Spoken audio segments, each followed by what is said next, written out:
Graça e paz, como é que vocês estão? Olha, muito obrigado por nos receber aqui e podemos hoje compartilhar a palavra de Deus. Tem sido extraordinário estar nessa jornada e do teu lado, então, Deus tem sido grandioso comigo. Muito obrigado. Eu gostaria de orar com você, então, para que pudéssemos ouvir a palavra de Deus. Pai, nós te agradecemos pelas tuas misericórdias, pelo teu cuidado e renovo. Obrigado, Senhor, porque em todo tempo tem cuidado de nossas vidas. Guarda-nos agora para que possamos, Senhor, escutar a tua palavra, tendo discernimento do teu querer. Que a voz do mundo se cale e que a tua voz, que o teu Espírito, Senhor, seja audível para cada um de nós. Liberta-nos, Senhor, das nossas escravidões, daquilo que nos prende, do nosso cativeiro. Nos dá, Senhor, a possibilidade de livres caminharmos e livres, escolhendo a Ti. Em nome de Jesus, Senhor, que oramos. Amém. Bom, outubro, como você sabe, o tema é sobre as crianças, o reino é das crianças. E tem sido muito gostoso aprender da palavra de Deus nesses temas, sobre o reino, sobre as crianças e o que isso tem a ver com a nossa vida. E quando falo de criança, ou quando vem esse tema na minha mente, um versículo sempre martela aqui no meu pensar. Mateus 18 fala assim, Mateus 18, versículos do 1 ao 5. Naquela hora, aproximaram-se de Jesus os discípulos, perguntando: quem é, porventura, o maior no reino dos céus? E Jesus, chamando uma criança, colocou-a no meio deles e disse: em verdade vos digo que, se não vos converterdes e não vos tornardes como crianças, de modo algum entrareis no reino dos céus. Bom, aqui Jesus Cristo inegavelmente fala sobre as crianças e sobre o reino e como deveria ser a nossa vida com relação a alcançar a intimidade do Pai. E ele fala que eu deveria ser como uma criança. Agora, qual era a deixa de Jesus quando ele fala da criança? Inegavelmente ele não está sendo literal, porque senão a própria natureza do homem o extinguiria de qualquer relacionamento, porque a gente cresce e nos tornamos adultos. Mas ali Deus ele tem uma configuração de conversão, ele fala da nossa conversão, que eu deveria então, para ter um relacionamento com Deus, ser desprovido de tudo, ter uma dependência simples e completa de Deus, tal qual uma criança depende do seu pai. É mais ou menos essa configuração que Jesus traz nesse versículo de Mateus. Agora, passeando um pouco pela jornada do povo de Deus, pelas histórias que eles tiveram, nós vamos perceber como aquele povo tinha, ou como eles se comportavam com relação a esta conversão. Por exemplo, em Êxodo, no livro de Êxodo, Deus trata ali sobre a libertação do povo de um cativeiro. Os judeus eles eram escravos no Egito e então Deus, através de Moisés, ele liberta o povo do cativeiro egípcio. Só que alguma coisa acontece naquela caminhada. Ali parece que nós temos sim uma conversão, mas nós não temos uma real entrega. Eles não estão desprovidos de tudo. Eles não dependem em tudo de Deus. Vou te dar um exemplo. Se você percorrer lá a história da libertação do povo, você vai ver que eles tinham então a configuração das provisões de Deus. Deus abriu o mar. Aí, depois de atravessarem pelas águas, Deus derramava o alimento do céu, o maná. Deus, então, os conduzia em milagres constantes. Mas, na trajetória daquele povo, eles ainda assim se perderam. Eles não viram a glória de Deus e eles se enjoaram do maná, perguntaram da água, falaram que estava quente demais, enfim, eles se tornavam crianças dia após dia. Eles tinham uma confusão mental onde eles não eram dependentes por completo do Senhor. Então ali me parece que havia sim uma conversão, porque eles enxergaram um Deus, mas eles não se entregaram por completo, tal qual uma criança se entrega para o pai. Em Êxodo 12, 11, nós temos ali a configuração da Páscoa. Deus ali celebra a Páscoa. E ali tem uma representação do que estava por vir. Então ele fala lá que eles deveriam comer o animal com os lombos cingidos, que estariam com as sandálias. E ele segue falando e retratando da Páscoa que iniciava naquele momento. Lá na frente, em Lucas, nós vemos lá no capítulo 22, a configuração da Páscoa, a última Páscoa de Jesus Cristo. A Páscoa, então, se configurando tal qual Cristo mensurava. E em Lucas 22, e por que eu fiz essa referência da Páscoa? Porque em Lucas 22, Cristo, então, retratando a Páscoa, ele começa a falar com os discípulos de uma forma muito interessante. Vamos pegar, então, rapidamente Lucas 22, que é o texto que nós vamos compartilhar a palavra de Deus hoje. Lucas 22, diz assim a palavra do Senhor. Eu gostaria de pegar com você a partir do versículo 14, amém? Lucas 22, 14. Diz assim: chegada a hora, pôs-se Jesus à mesa, e com ele os apóstolos, e disse-lhes: tenho desejado ansiosamente comer convosco esta Páscoa, antes do meu sofrimento. Por que Jesus queria comer ansiosamente aquela Páscoa? Porque Cristo queria preparar os apóstolos para aquilo que estava por vir, do sofrimento, da crucificação, da morte, mas inegavelmente do cumprimento das profecias com a ressurreição e a volta dele redentor e pleno. Cristo gostaria de prepará-los para tudo aquilo, por isso ele estava ansioso por comer aquela Páscoa com os apóstolos. E Cristo então reparte o pão e continua fazendo tudo aquilo que estava retratado nas promessas, nas profecias com relação à jornada dele aqui na terra. E aí é que algo me chamou a atenção. Cristo, por quanto estava aqui na terra, com quem ele andava? Eram aquelas pessoas crianças, no sentido do que Cristo falava, ou eram crianças que não tinham alcançado a maturidade? Eles eram então as crianças que choram e murmuram, ou eram crianças dependentes do Pai? Quem eram aqueles que estavam com Cristo? Vamos compartilhar então um pouquinho mais da palavra de Deus em Lucas. Pega comigo então, Lucas 22 mesmo, mas agora a partir do versículo 23. Perdão, a partir do versículo 22. Diz assim, olha: porque o Filho do Homem, na verdade, vai segundo o que está determinado, mas ai daquele por intermédio de quem ele está sendo traído. 23. Então começaram a indagar entre si quem seria dentre eles o que estava por fazer isso. 24. Suscitaram também entre si uma discussão sobre qual deles parecia ser o maior. Amém. Só recuperando um pouquinho dessa última ceia. Cristo, quando os reúne e se reclina sobre a mesa, diz: olha, eu tenho andado ansioso por este momento, porque quero prepará-los para aquilo que está por vir. E então Cristo reparte o pão, entrega o cálice e ele fala: olha, alguém aqui vai me trair, para que as profecias venham a ser cumpridas. Tudo aquilo que nós falávamos nestes 3 anos de relacionamento agora vai acontecer. E então, neste momento, uma discussão começa na mesa. Os discípulos que andaram com ele 3 anos, que tal qual o povo que viu o mar se abrir, esses discípulos viram um homem andar por sobre as águas, viram Jesus levantar o morto, curar o cego, repartir e multiplicar o pão. Eles viram Jesus colocar ali os milagres no seu cotidiano. Esses homens então tinham vivenciado 3 anos ao lado de Deus.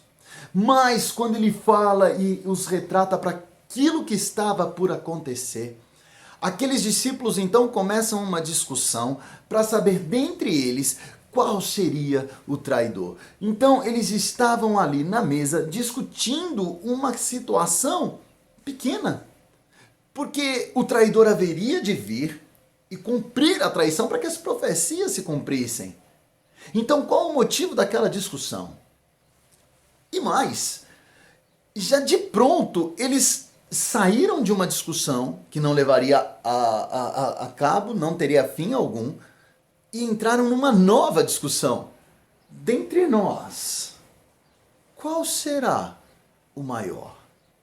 E aí eles começaram a discutir e perguntar qual deles seria então o maior no reino do Pai. Qual deles então teria o gancho maior no reino do Pai. Meus irmãos, que distância eles estavam da verdade do Evangelho nesse momento. O quão distantes de Cristo eles estavam sentados ao lado do Mestre, mas eles estavam milhares e milhares de quilômetros de distância da verdade do Mestre. Porque a discussão que eles agora enveredavam era uma discussão vazia, frívola, uma discussão sem fim e proveito algum.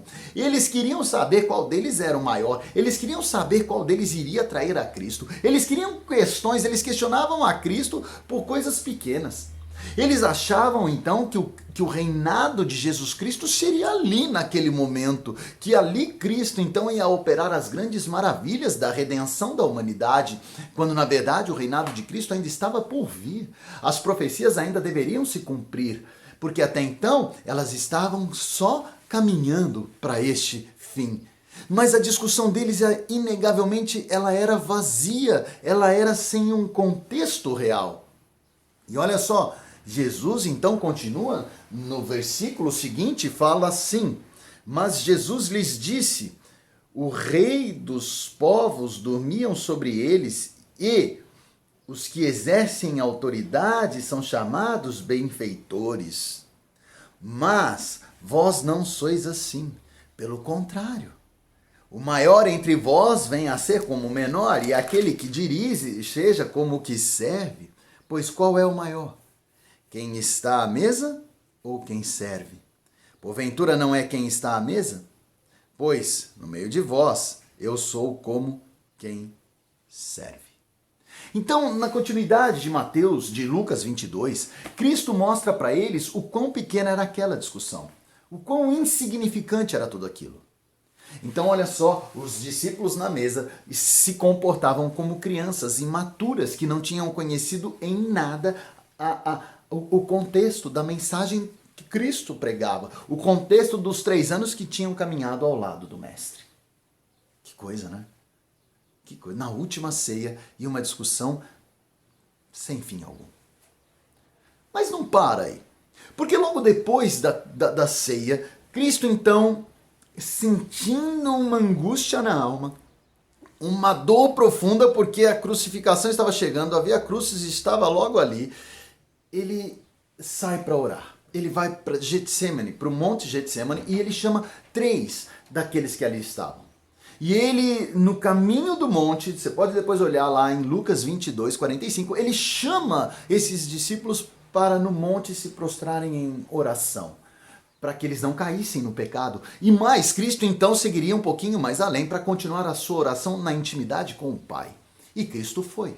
E Cristo orou. E Cristo angustiado orava. E um anjo apareceu para Jesus Cristo. Foi quando então Cristo voltou para os discípulos e os discípulos dormiam. Aqueles 3 homens que se entregaram na luta com Cristo, que eram os mais próximos de Cristo, dos quais Cristo levou para o Getsemane, eles dormiam. O que aconteceu então com aqueles homens valentes que seguiam com Cristo, que no momento de angústia e dor do Mestre, eles dormiam? Será que eles não sentiam a dor de Cristo? Será que eles não sentiam um peso naquela noite? Eles sentiam, sim. Talvez eles tenham tido ali um início de depressão, buscando o isolamento do sono. A dor era tão forte para os discípulos que eles preferiram então fugir da oração e se entregar para o isolamento. Mas uma coisa é certa, eles não seguiram com Cristo, eles preferiram dormir. Enquanto o Mestre orava, enquanto o Mestre se entregava a tal ponto de transpirar sangue, os discípulos dormiam. Mas a questão, ela não para por aí.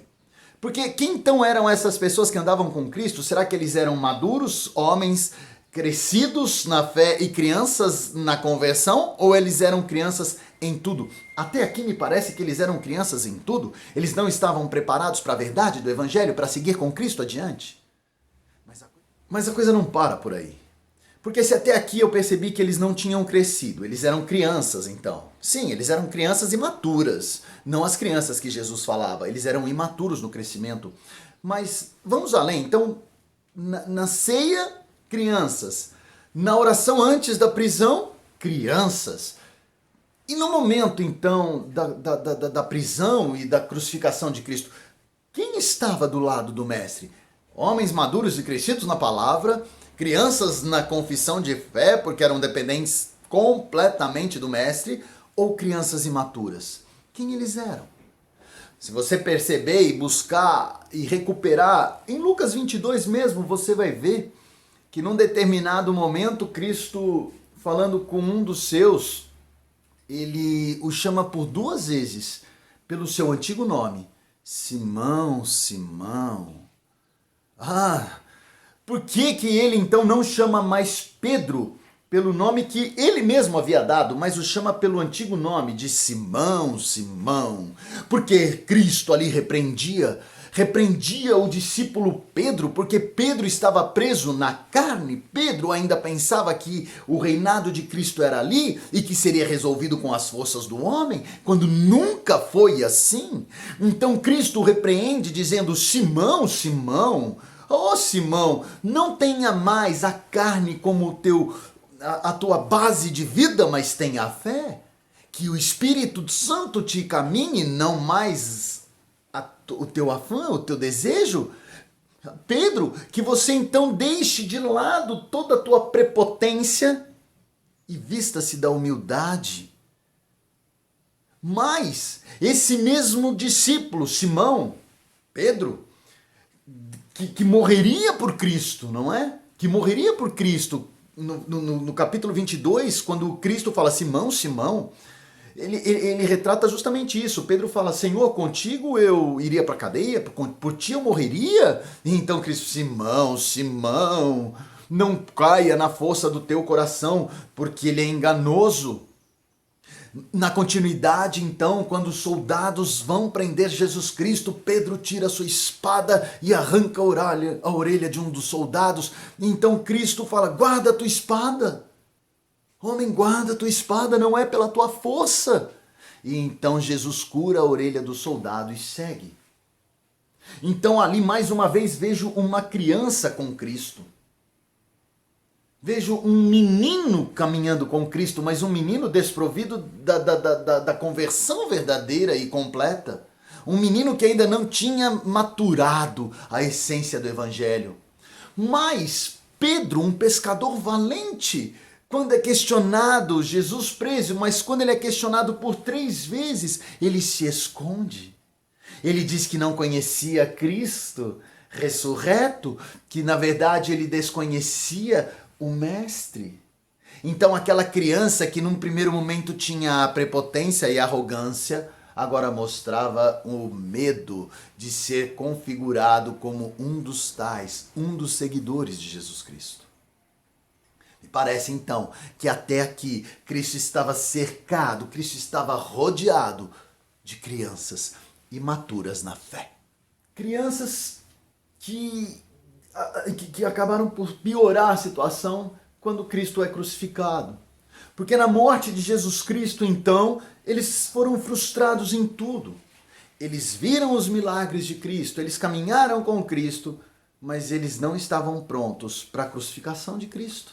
Olha que interessante. Eles não estavam prontos para presenciar a morte e o cumprimento da profecia de Cristo. E aí a frustração os pega de pronto. Agora, tudo bem, isso é um retrato do que aconteceu com Pedro, Tiago, João, os discípulos daquele tempo. O que tem isso a ver conosco, não é? Qual é o paralelo disso para com as nossas vidas? O que isso me recupera ou me coloca dentro do hoje para com Cristo? A grande pergunta que eu tenho é: quem é você? Quem sou eu, na verdade? Quem é o Vagninho hoje?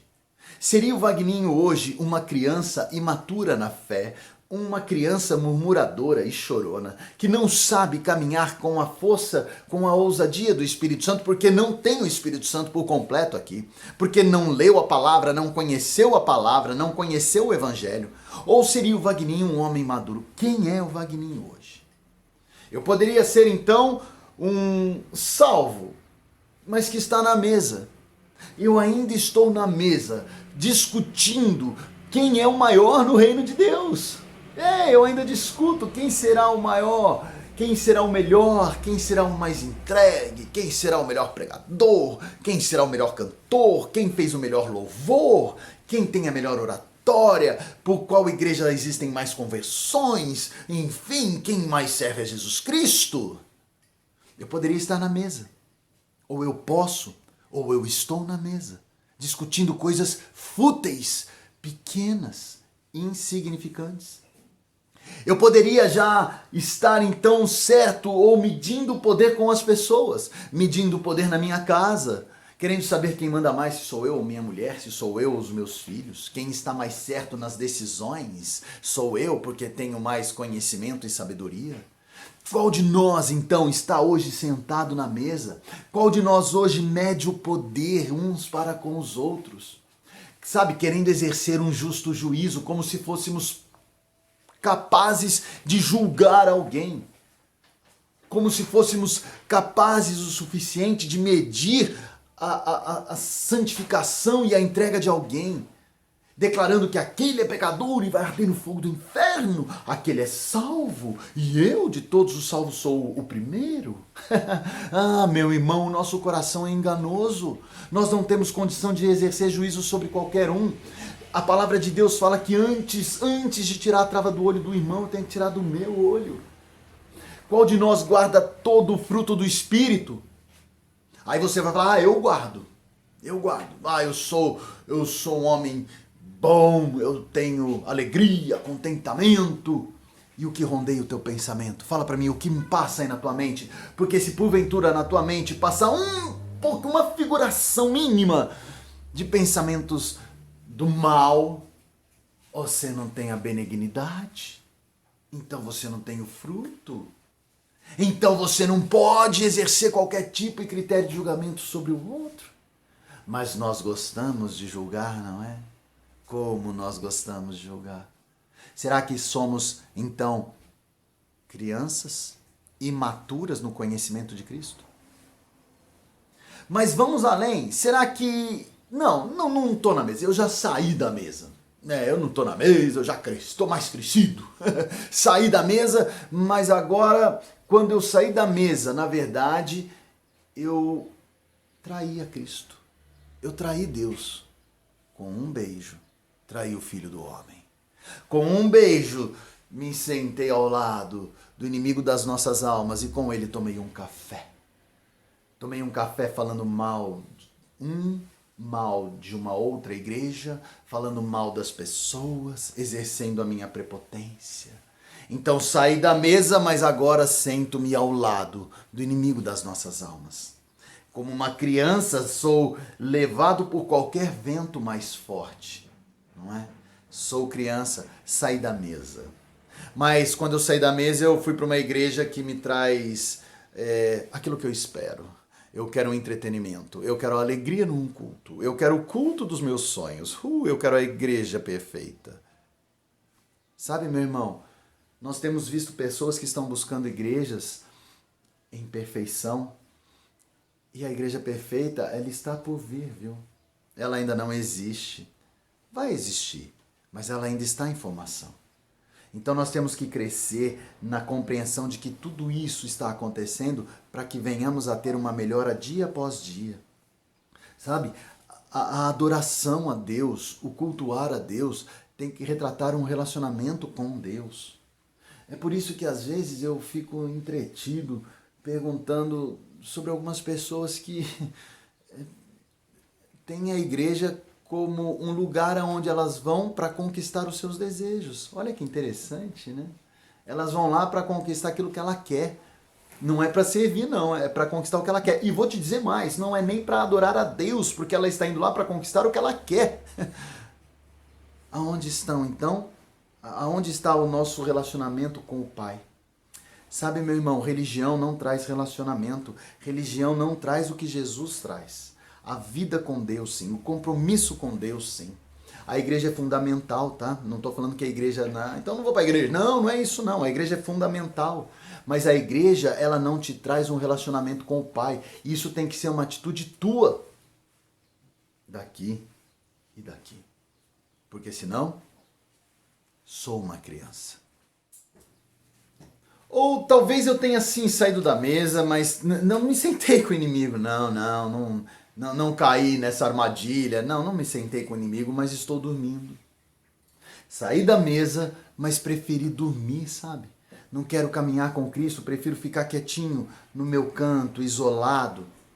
Chama o pastor para fazer, chama a igreja para fazer, chama aquele irmão para fazer, porque eu prefiro dormir. Eu prefiro me encostar e dormir. Eu não sei, meu irmão, em qual dessas áreas você está. Eu não sei se em alguma delas você se encaixa, porque se porventura você se encaixa, deixa eu te dizer, você é uma criança imatura, você não tem crescido com Cristo. Agora, você pode falar para mim, olha, deixa eu te falar uma coisa, eu, na verdade, não tô dormindo, não. Eu tô lutando, ou eu tô lutando pelo Senhor, eu tô brigando pelo Pai, mas com qual espada você tá lutando, meu irmão? Com qual espada você foi para a guerra, né? Você pode ter ido para a guerra com a mesma espada de Simão. Ou você pode ter ido para a guerra com a espada que o Senhor nos apresenta, que está em Efésios 6, que é a armadura de Deus. Com qual espada você tem ido, meu irmão? Se você acha que as coisas vão se resolver pela tua inteligência e capacidade, esquece, você é um Simão. Agora, se você acha que as coisas vão se resolver por conta da entrega absoluta para Deus, sabe? Dependendo por completo de Deus, lendo a palavra do Senhor, tendo ela como tua base de vida, como teu calendário, como a tua agenda, como a tua programação. Se você tem colocado como uma arma poderosa a oração, o conversar com o Pai, você está certo, porque caso contrário, meu irmão, você continua sendo uma criança pequenininha na fé.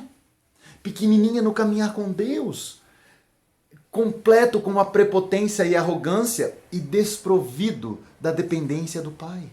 Então você não cresceu. Você continua sendo uma criança, mas não aquela que Jesus fala em Mateus. É uma outra criança, uma criança que se distancia do Mestre. E eu gostaria de terminar falando sobre essa última projeção. Porque domingo chegou.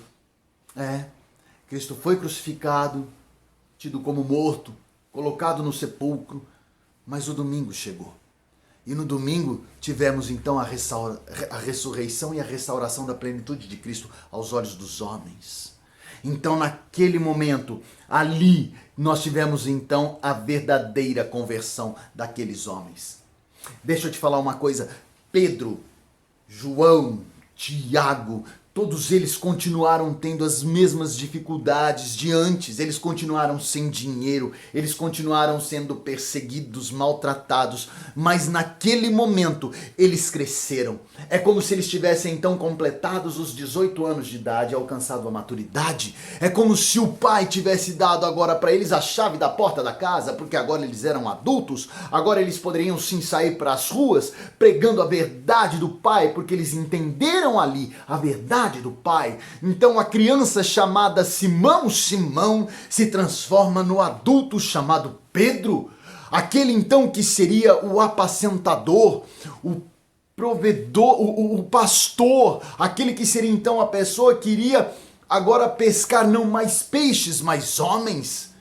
João, aquele que acompanhou a crucificação ao longe. E olha, deixa eu só te falar uma coisa, quem de longe acompanha nega. Quem de longe acompanha não está perto. João acompanhou a crucificação de longe, mas agora João se entregaria por completo. Sim, o discípulo amado agora viveria por efetivo caminhar ao lado do Evangelho, pregando, vivendo, ansioso por compartilhar a verdade do Evangelho. Ele cresceu. A grande pergunta que nós temos é: aonde você está, meu irmão, nesse contexto? Aonde você poderia aparelhar a tua vida, aonde a tua vida se adequa nessa projeção? Você seria um adulto ou uma criança? Você seria aquela criança que Jesus fala em Mateus, totalmente dependente do Pai? Ou você é uma criança murmuradora, chorona, que corre do Pai, que se revolta contra as ordens e os mandos do Pai? Quem é você hoje? Quando tivermos uma conversão verdadeira, uma entrega absoluta, vai faltar água. Vai ter dia que não vai ter água. Deixa eu te dizer uma coisa. Vai ter dia que não vai cair maná do céu. Não vai. Vai ter dia que a gente vai passar pelo aperto. Vai ter dia doído. Vai ter dia que a gente vai estar no deserto. Mas o deserto foi necessário para forjar o povo de Deus. O deserto é necessário para nos preparar para o amanhã, para tirar o melhor das nossas vidas. Viver o Evangelho é sim passar pelo deserto. Cristo passou pelo deserto. Os discípulos passaram pelo deserto. E nós? Estamos prontos para passar pelo deserto? Lúcifer, ele era o cara. Ele era o cara. Você pode depois acompanhar na palavra de Deus, você vai ver que ele era, dos anjos, ele era o melhor, de sobremodo. Ele tinha o nome de Estrela da Manhã. Nome depois que também foi dado para Jesus Cristo. Ele sendo tudo, ele quis ser mais. E querendo ser mais, ele perdeu tudo. Cristo, a verdadeira estrela da manhã, sendo tudo, preferiu se esvaziar. E em se esvaziando, morreu pela tua vida. Se entregou e serviu a tua vida. E hoje, esse mestre que vivo está, chamado Jesus Cristo, ele te chama para ser um verdadeiro adorador. Eu quero ser um verdadeiro adorador. Crescido, maduro o suficiente para ser chamado de homem de Deus.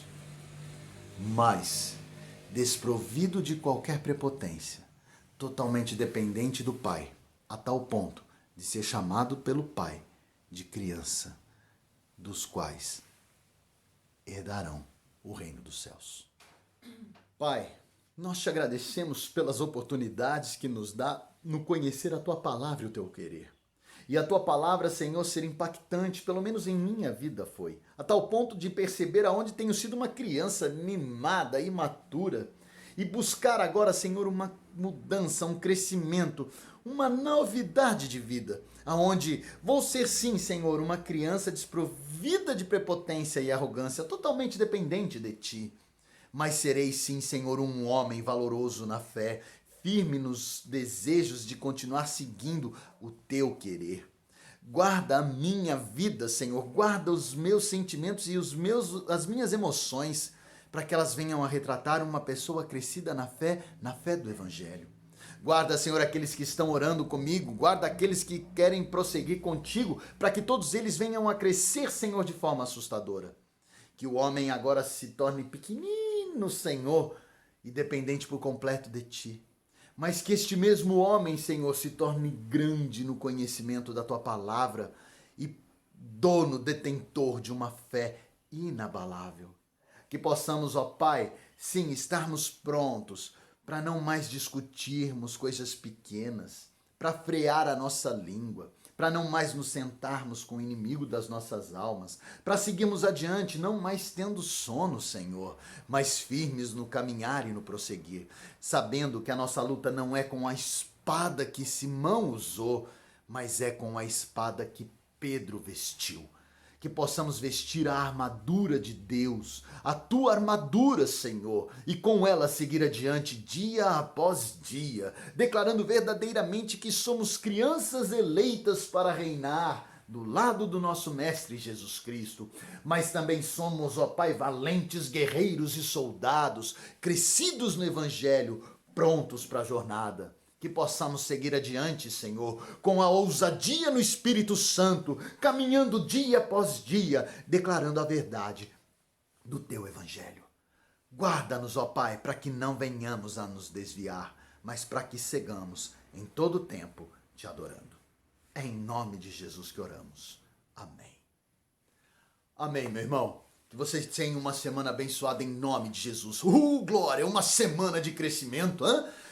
Varonilidade, crescimento e maturidade em nome de Jesus. As crianças mimadas ficaram para o ontem. Da agora, homens e mulheres, valentes guerreiros no Senhor, ressurgiram, os verdadeiros adoradores. Que as doces consolações do Espírito Santo, que o poder de Deus e o amor de Jesus Cristo venha a ser na tua vida, hoje e eternamente. Amém. Fica na paz do Senhor. Compartilhe essa mensagem se ela for importante na tua vida. Segue com a gente, sendo um missionário do Evangelho. Em nome de Jesus. Amém.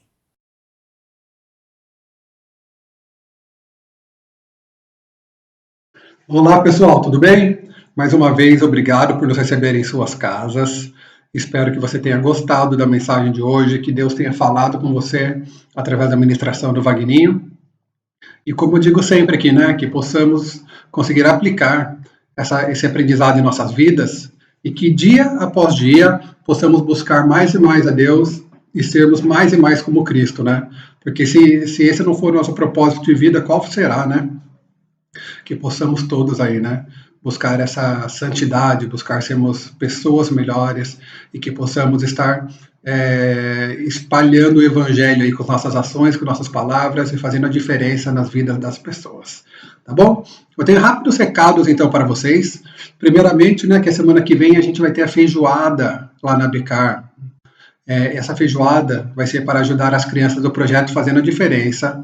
Eu sei que quase todos os ingressos já foram vendidos, já temos, mas ainda temos alguns disponíveis. Então, se você quiser nos ajudar, quiser participar, fale com a gente, nos mande uma mensagem aí no chat, ou manda um WhatsApp mais tarde, mas entre em contato com a gente e você pode fazer a reserva do seu prato, tá bom? Se eu não me engano, os locais para as mesas para comer no dia já foram todas reservadas, tá? Então você teria que ir até a Becar para estar buscando o seu prato e estar saboreando essa deliciosa refeição aí na sua casa. E outro recado é que agora em novembro nós teremos batismo novamente, tá bom? Então já se prepare aí, se você ainda não foi batizado, se você gostaria de se batizar, de declarar aí para todos que Jesus é o seu Salvador, fale com a gente também. E temos alguns processos, né, aqui da nossa igreja, tem que passar por discipulado, essas coisas, mas rapidamente você consegue fazer isso e estaremos muito felizes de estar celebrando esse dia do batismo aí juntamente com vocês. E agora, indo aí para a parte de generosidade, eu queria compartilhar um versículo com vocês, que se encontra em 2 Coríntios, no capítulo 9, e é o versículo 11, tá bom? E aqui nessa passagem, Paulo nos diz, né, que Deus fará com que vocês sejam sempre ricos, para que possam dar com generosidade. E assim muitos agradecerão a Deus ofertas que vocês estão mandando por meio de nós. Gente, Deus tem dado tanto para a gente. Deus nos dá saúde, Deus nos dá dinheiro, Deus nos dá o nosso tempo, que é um dos nossos maiores bens. E Ele quer que a gente seja generoso com as pessoas, com isso que Deus nos dá. Tá bom? Então Ele quer que a gente sirva, Ele quer que a gente ore pelos outros, que a gente interceda pelos outros, e que também a gente ajude na sua obra financeiramente, tá bom? E a nossa igreja, ela precisa muito da ajuda de vocês, tá? Primeiro para estar mantendo, né, tudo que a gente tem lá na Becar, para estar aí abençoando os nossos pastores, os nossos líderes, e também para ajudar em tantas missões, aí, tantos projetos que a gente está trabalhando. E a gente conta com a ajuda de vocês para isso, tá bom? Então, lá no nosso site, ibbmc.com.br, nós temos lá o campinho de contribuição. Lá você vai encontrar todas as informações aí sobre as nossas contas bancárias, você pode fazer pelo PagSeguro, sabe? E qualquer dúvida que você tenha, fale com a gente também, tá? Lá no nosso site tem o nosso WhatsApp, sabe? Entre em contato com a gente e a gente vai ficar mais feliz de estar te ajudando aí, de estar orando por você, de estar fazendo o que você precisar, tá joia? Então, eu gostaria agora de orar com vocês. Após essa oração aí, a gente vai estar ouvindo mais um louvor e depois a gente vai estar encerrando esse nosso culto dominical. Tá joia? Então, oremos juntos. Meu Deus, muito obrigado, Pai, por esse dia. Muito obrigado, Pai, porque o Senhor tem cuidado de nós, o Senhor tem nos dado tanta coisa, né, Deus? Muito mais do que a gente precisa. O Senhor nos dá saúde, o Senhor nos dá o tempo, o Senhor nos dá o dinheiro, Pai. E eu sou muito agradecido, Pai. E que eu, a minha família, Pai, a minha congregação aqui, nós possamos ser cada dia mais generosos também, Pai, e que as pessoas, que nem essa passagem que a gente leu aqui hoje, possam agradecer ao Senhor através de nossa generosidade, Pai. Que pessoas possam se aproximar de Ti, Pai, que pessoas possam vir a conhecer Jesus através dessa nossa generosidade. Fique com meus irmãos, ó Pai, onde quer que eles estejam, esteja cuidando de cada um e nos dê uma semana aí abençoada pela frente. Eu te peço por isso, Deus, em nome de Jesus. Amém. É isso aí, gente. Então, uma boa semana para vocês. A gente se encontra aí, seja presencialmente, seja virtualmente. Eu estou com saudade de todos vocês, hein? Um abraço. Tchau, tchau.